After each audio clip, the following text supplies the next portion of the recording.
اعوذ باللہ من الشیطان الرجیم بسم اللہ الرحمن الرحیم و اور اس جب اخذنا لیا ہم نے میثاق عہد کم تمہارا و اور رفعنا اٹھایا ہم نے فوقا اوپر کم تمہارے الطور پہاڑ وَإِذْ أَخَذْنَا مِيثَاقَكُمْ وَرَفَعْنَا فَوْقَكُمُ الطُّورَ اور جب ہم نے تم سے عہد لیا اور کوہ طور کو تم پر اٹھا کھڑا کیا خذوا پکڑو ما جو کچھ آتینا دیا ہم نے تم کو بقوتٍ ساتھ قوت کے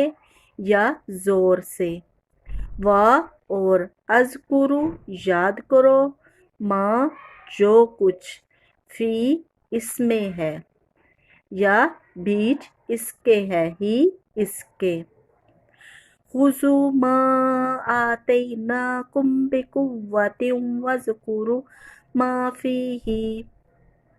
اور ہم نے حکم دیا کہ جو کتاب ہم نے تم کو دی ہے اس کو زور سے پکڑے رہو اور جو کچھ اس میں لکھا ہے اسے یاد رکھو لعلہ تاکہ تم تتقون بچو لعلکم تتقون تاکہ تم عذاب سے بچ سکو یا محفوظ رہ سکو۔ اس آیت میں اللہ تعالیٰ نے فرمایا ہے کہ جب حضرت موسیٰ علیہ السلام پر توریت نازل ہوئی تو ان کی قوم نے اس کے احکام ماننے سے انکار کر دیا، تو نتیجے میں اللہ پاک نے ان پر طور کو بلند کر دیا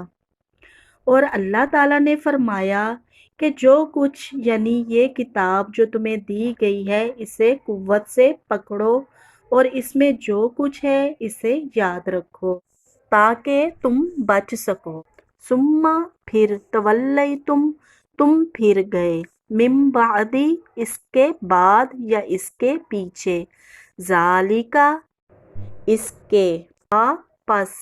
لولا لو اگر لا نہ ہوتا فضل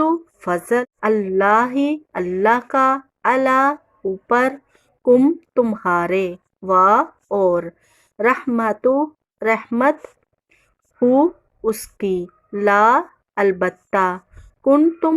تم ہو جاتے من سے الخاسرین نقصان پانے والوں سے ضیاع پانے والوں سے خسارہ پانے والوں سے۔ ثم تولیتم من بعد ذلک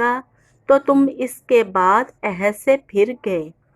فلولا فضل اللہ علیکم ورحمتہ لکنتم من الخاسرین پس اگر تم پر اللہ کا فضل نہ ہوتا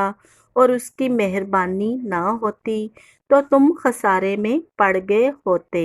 یعنی تم نقصان اٹھا رہے ہوتے۔ صدق اللہ العلی العظیم۔